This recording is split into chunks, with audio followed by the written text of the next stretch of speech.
Commission will take strict action if anything to the contrary is noticed or reported.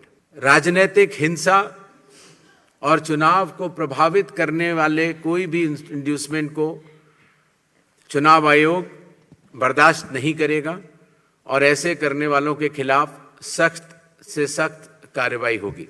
With regards to the police officers who were involved in the violence in earlier elections, the list has been sort of, as is known to the media during our visit to the West Bengal, and necessary action as per law shall be taken.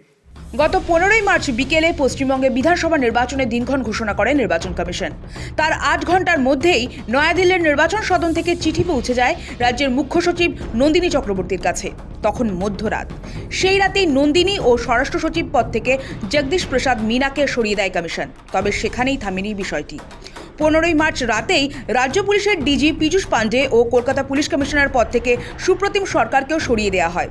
সে সময় স্পষ্ট আন্দাজ করা যাচ্ছিল এবার জেলা স্তরেও ঢেলে রদবদল হবে পুলিশ প্রশাসনে। রবিবার মধ্যরাত থেকে শুরু হয়েছিল। তারপর বিষয়টি থামেনি। পশ্চিমবঙ্গ প্রশাসনে রদবদল অব্যাহত রেখেছে নির্বাচন কমিশন। ধারাবাহিকভাবে চলেছে সেটা। একের পর এক আমলা এবং আইপিএস আধিকারিকদের অপসারণ করা হয়েছে। বলে দেওয়া হয়েছে নির্বাচন সংক্রান্ত কোনো কাজে তাদের আপাতত আর নিয়োগ করা যাবে না। এমনকি প্রশিক্ষণ ছাড়াই কিছু আধিকারিককে ভিন রাজ্যের ভোট পর্যবেক্ষক করে পাঠিয়ে দেওয়া হয়েছে।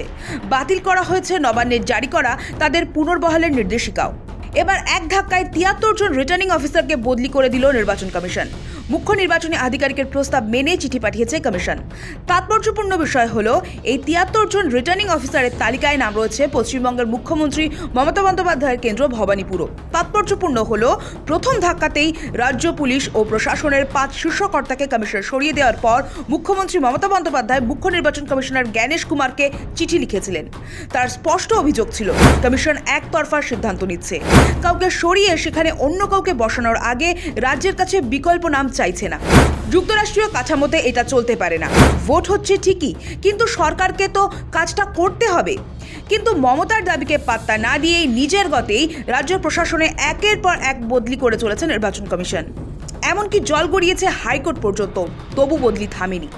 এখন প্রশ্ন উঠতে পারে কমিশনের কৌশলটা কি?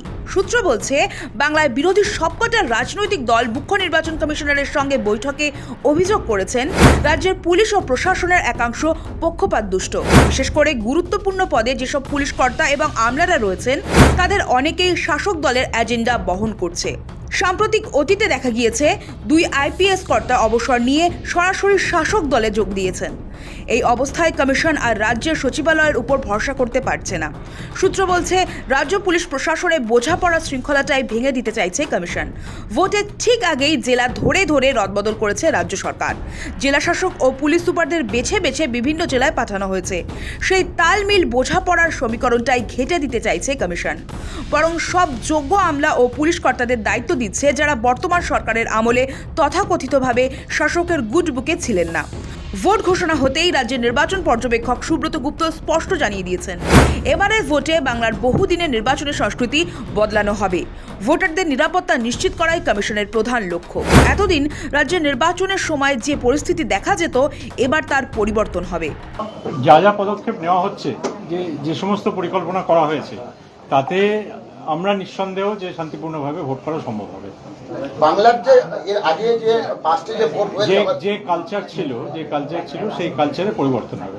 আসলে শাসক দল তথা রাজ্য সরকারের ধারণা ছিল শীর্ষ পদে বদলের জন্য কমিশন নবান্নের থেকে 3 জন করে বিকল্প নাম চাইবে। কমিশন মনে করেছে এই প্রথাগত ব্যবস্থার সুযোগ নিয়ে শীর্ষ পদগুলিতে সেভাবেই সাজিয়ে গুছিয়ে রাখা হয়েছিল। কিন্তু এবার সেই চেনা ছকেই পড়তে চায়নি কমিশন। এ ঘটনা শুধু বেনজির নয়, বরং এটাও বোঝাচ্ছে ভোটের আগে এরকম আরও কঠোর পদক্ষেপ করবে নির্বাচন সদন এবং সিইও দফতর। যদিও পশ্চিমবঙ্গের ভোটের ক্ষেত্রে কমিশনের এই সক্রিয়তা রাজ্যের শাসক দল ভালো চোখে দেখছে না। ব্যুরো রিপোর্ট, সময়, কলকাতা।